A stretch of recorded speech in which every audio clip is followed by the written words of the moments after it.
Hello and welcome back to Billy Ho Sports. This week is another exciting week of stakes racing. We're heading out to Monmouth Park.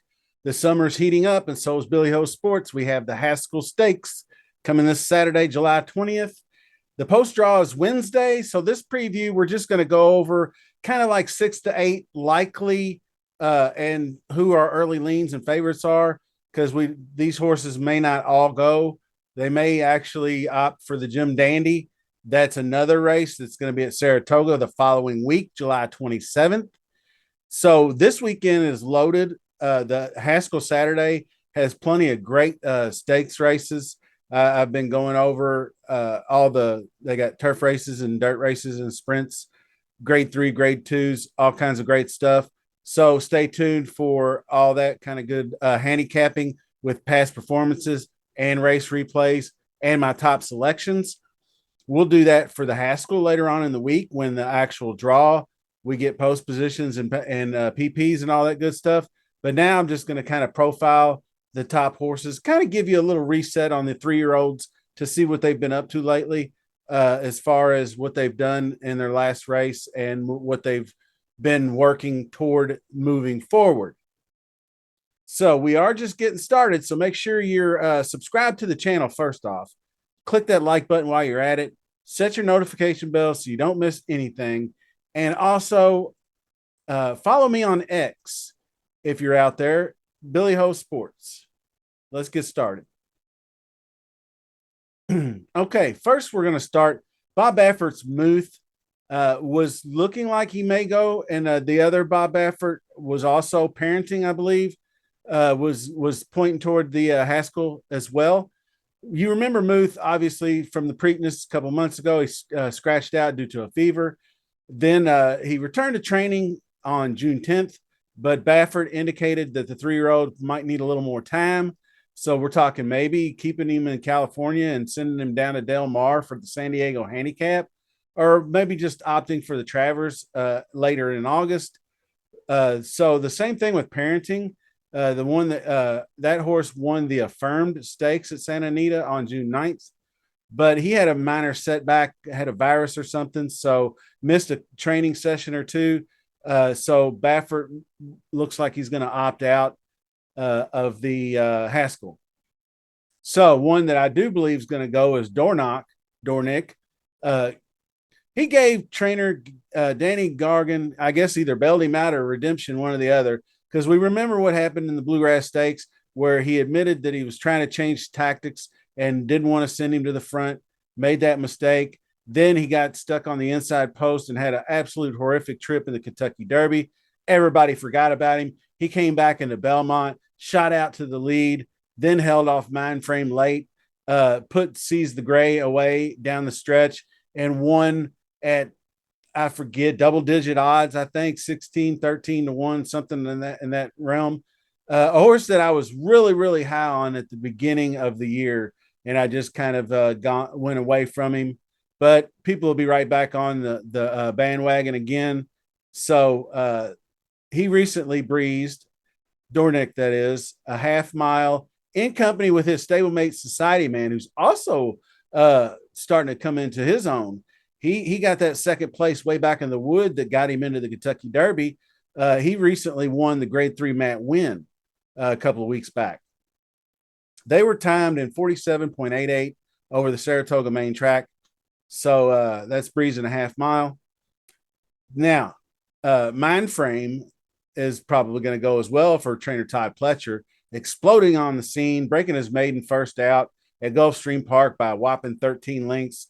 That was going 7 furlongs. Then he returned on Derby Day, where he was gifted to the lead pretty much in a little bit of a more leisurely race.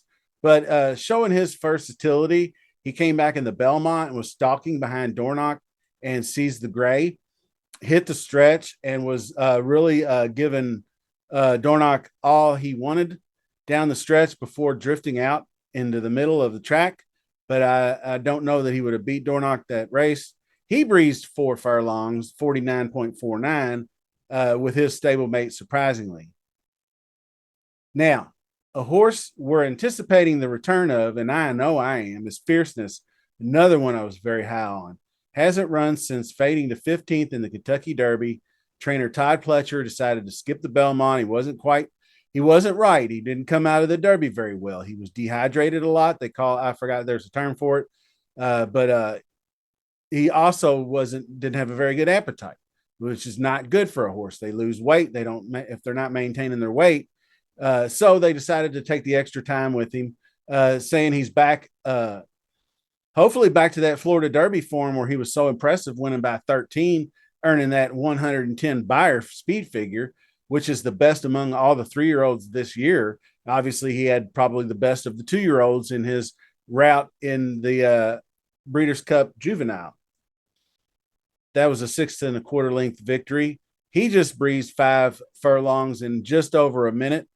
Pletcher indicated this City of Light colt is looking like his old self again. So that's good news. So another one of Pletcher's horses that's beginning to blossom is Tuscan Sky.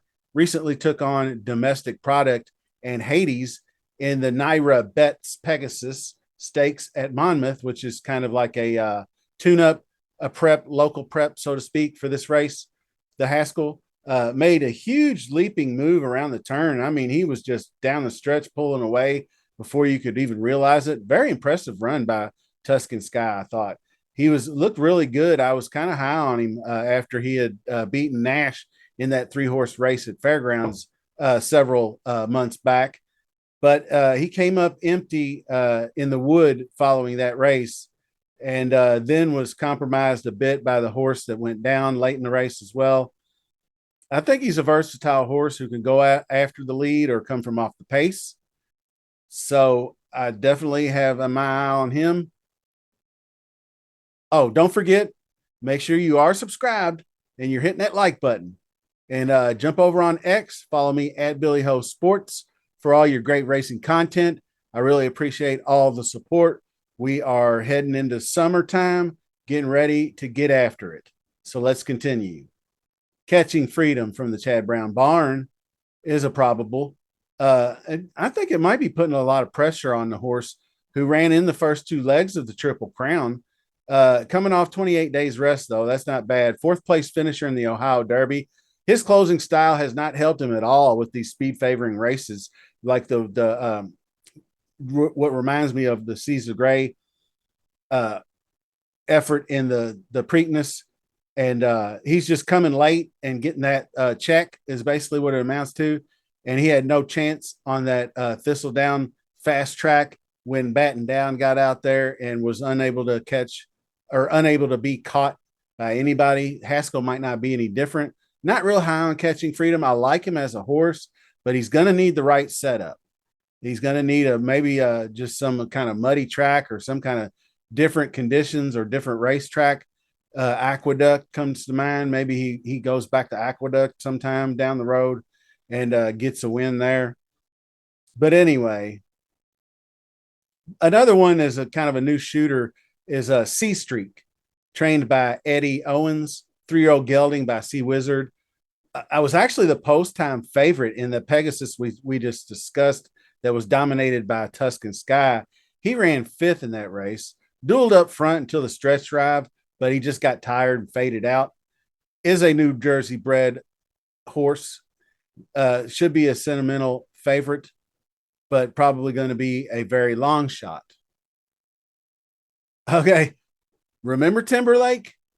I barely do. It seems like forever ago, this horse was just, everybody's really touting this horse.